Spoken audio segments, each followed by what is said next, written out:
Unprecedented, unparalleled, probably two of the most overused words in the last 6 to 9 months. It's been an incredible rollercoaster year 2020.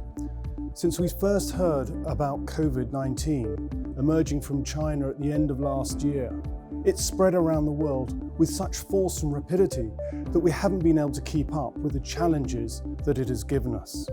Governments have had to respond in two ways.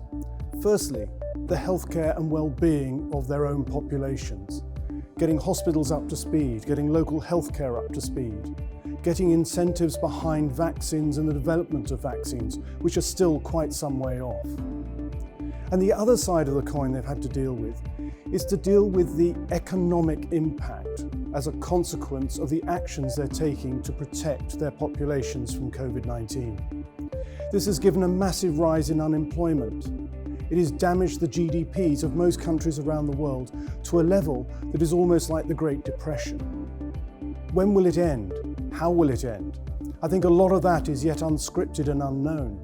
But what we do know is that governments are having to respond not only to the facts, but also to the emotions of the situation. The elderly and less well, those who are overweight or perhaps have some underlying health issue, are most at risk.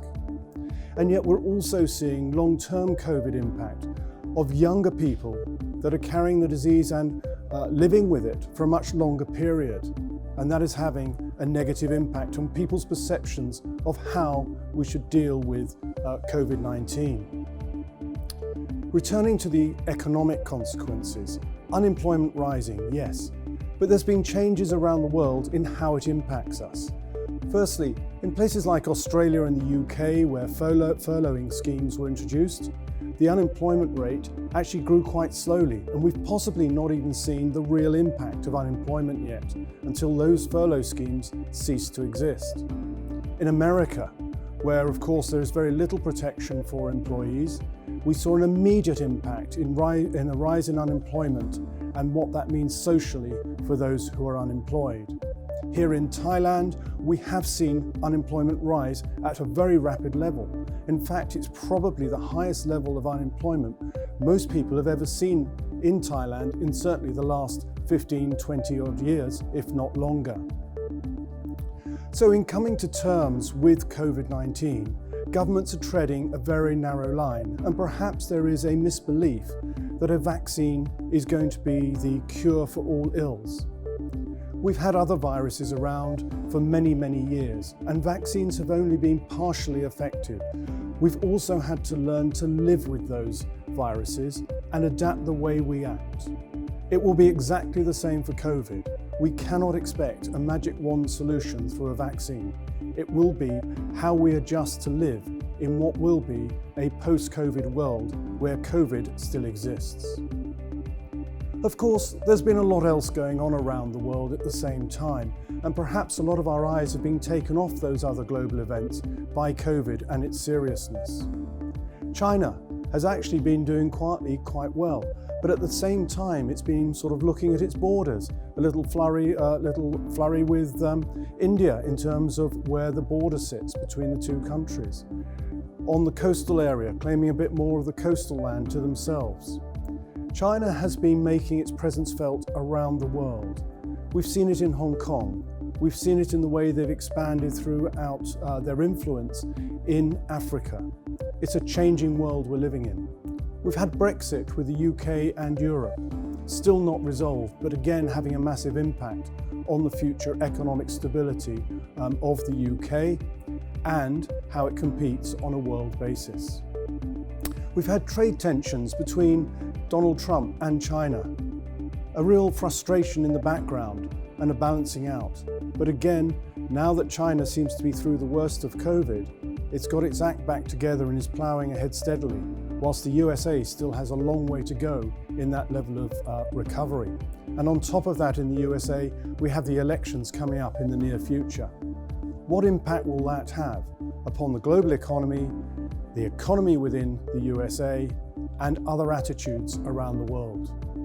And that draws us nicely to the concept of globalization, which is possibly under threat not only because of COVID, it was already being challenged by some of the trade wars, etc., that we've seen around the world, by some of the moves in certain countries to create a national pride around what a nation is and what it is to become. India, Turkey are two good examples of where national pride is being used to fuel a local support of government. Russia and Putin has done exactly the same in generating support for himself. So globalization was already under threat, and I think as a result of COVID, we'll see alternative supply lines being looked for by companies, we'll see shorter supply lines, and we'll see a greater spread of risk as they can no longer afford to maybe have one manufacturing unit supplying them. This will change the way we do business, but also COVID has done a massive boost, given a massive boost to technology and how technology is used in business today. We often hear quoted at the moment that technology has jumped forward 10 years in 1 month. Online shopping has absolutely jumped forward. That has been both positive for new startup businesses and a number of related businesses to online shopping and online retail, such as delivery, etc. But it's been a massive threat to traditional shopping centres, where we will see them having to be reinvented to keep customers coming in through the doors to buy. Will it ever go back to where it was in 2019? Absolutely not. The changes that have been brought around by COVID, either economic or health-wise, are here to stay. These changes are an acceleration of what we're doing. So how does this relate to business and what we're doing at the moment? Well, businesses, frankly, have got to rethink their own strategies. Whatever you were doing in 2019 is no longer valid. You've got to rethink your strategy for the future. You've got to be agile. Look at your strengths. Some key indicators or actions you can do. Firstly, make sure you've got your cash and your credit lines set up and available to use. Secondly, look at how you're forecasting and budgeting going forward. And perhaps rather than have the rigidity of the old budget process, use forward forecasting to overlay the reality of changes in every month. Look for opportunities and really exploit those. Don't get stuck on a course that is perhaps destined to fall off a cliff later on in the year. All businesses are going to have to learn to change. If you're not using technology in your solution, then you have a weakness. Look for ways of using technology to engage with your customers, with your clients, to make your processes faster. That's how we will change. I think also as we look forward, and as businesses, we've also got to consider the social impact of employment.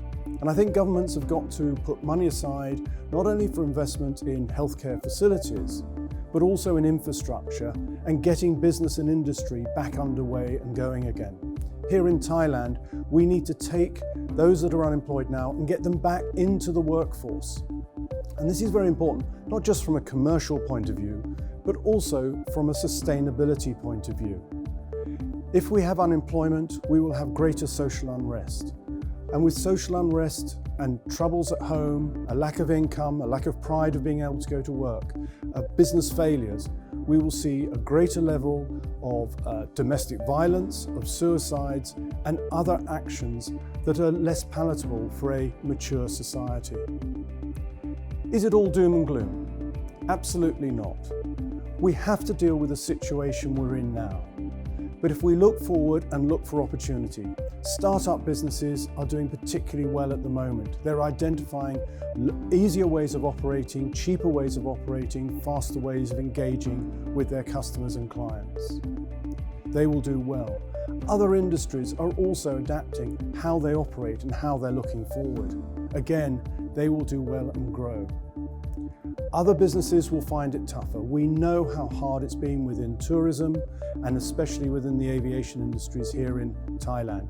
A massive impact on both GDP, for those industries themselves, and for unemployment.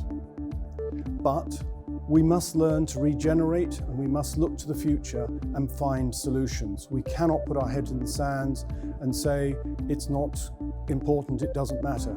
It really does matter. There will be opportunities, but it will be a much longer road to recovery than many expect. So looking forward from my perspective on the world of tomorrow, COVID will be with us into the foreseeable future. Hopefully we will have a vaccine that has benefits some point during 2021. Hopefully that will open up and stimulate more travel and tourism. Hopefully governments will embrace that opportunity to help rebuild the economies, both here in Thailand, but also in other countries around the world. I think we will see a change in the way we operate using technology. But most importantly, we have to rebuild the fabrics of our society. We have to give people purpose, pride, and reason. And on that, we can build a society that is a more sustainable and a better society for all into the future. Thank you.